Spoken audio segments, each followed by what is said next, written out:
Good afternoon. প্রথমেই দেখো দুধ দিয়ে আরম্ভ করলাম। এটা হচ্ছে আমার সকালবেলার রেগুলার বেসিসে যে দুধটা খাই সেইটা, আর তার শটটা দেখো। এই শটটাই আমি খেতে বেশি ভালোবাসি, কিন্তু এটা খাওয়া আমার পক্ষে খুবই খারাপ, কিন্তু ভালোবাসলে কি হবে বলো। তো আজকে কি করব তোমাদের সঙ্গে আগে কথাটা বলে নিই। অনেক ভেবে চিন্তে ভাবলাম যে আজকে একটু মোগলাই পরোটা করব চিকেন দিয়ে। মোগলাই পরোটা বানানোর জন্য প্রথমে আমি ময়দা নিয়ে নিয়েছি, তার মধ্যে আমি একটু ময়নের জন্য তেল নিয়ে নিলাম, রিফাইন অয়েল, সামান্য একটু নুন আর সামান্য একটু চিনি, এই দিয়ে আমি ময়দাটা মেখে নেব। মোগলাই করার জন্য এই দেখো পেঁয়াজ আর কাঁচা লঙ্কা একদম ফাইন চপ করে নিয়েছি। এইবারে আমি দিয়ে দেবো দুটো ডিম। আমি দুটো মোগলাই করব, তাই জন্য দুটো ডিম দিলাম।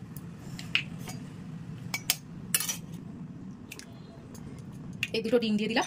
এখানে আমি বিস্কুটের গুঁড়ো করে রেখে দিয়েছি, সেই টোস্ট বিস্কুটগুলো পাওয়া যায় না, সেই টোস্ট বিস্কুট গুঁড়ো করে রেখে দিয়েছি। পাউরুটি ব্রেড কামও দিতে পারো, কিন্তু আমার টোস্ট বিস্কুটটাই বেশি ভালো লাগে, এর টেস্টটা আলাদা হয়। আচ্ছা, এখানে দিয়েছি আমি চিকেন, কিছু কুচি করে রেখে দিয়েছিলাম, সেটা কষিয়ে নিয়েছি, সেই চিকেনটা দিয়ে দিলাম। আর প্রয়োজন মতো নুন। এটা আমি একটু মিক্স করে নেব। এই জায়গাটা আমি পুরো পরিষ্কার করে নিয়েছি ভালো করে। এই জায়গাটা আমি তেল দিয়ে একদম মাখিয়ে নেবো, কেননা মোগলাই পরোটা তো একটু বড় করে বেলতে হবে।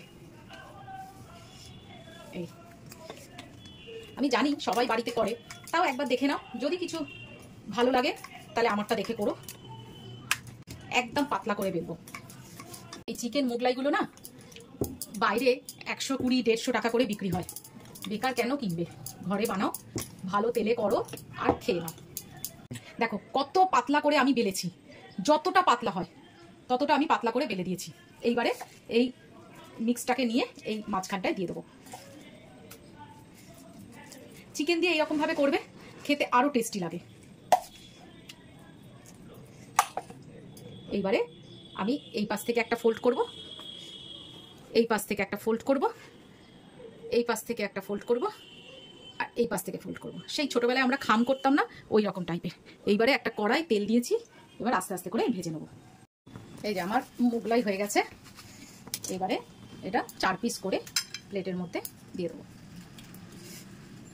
আজকে আমি লাঞ্চে এটাই খাবো, মোগলাই, দুটো পেঁয়াজ, কাঁচা লঙ্কা আর চিকেন কষা, আলু দিয়ে একটু চিকেন কষা করেছি। তো খাওয়া শুরু করি। দারুণ হয়েছে। একটু চিকেন নিয়ে নেবে, ডিমের মধ্যে একটু চিকেন দিলে দারুণ লাগে। সবসময় যে চিকেন কষা করতে হবে তার কোনো মানে নেই, আলুর দমের সঙ্গে খাবে যেরকম বাইরে আমরা খাই। দারুণ লাগছে। আমার ছেলে পাশে দাঁড়িয়ে আছে যে মা কখন বলবে এবারে আমি খাবো। তো তোমরাও বাড়িতে ট্রাই করো, আর সন্ধ্যেবেলা হোক রাত্রিবেলা হোক খাও। তো টাটা।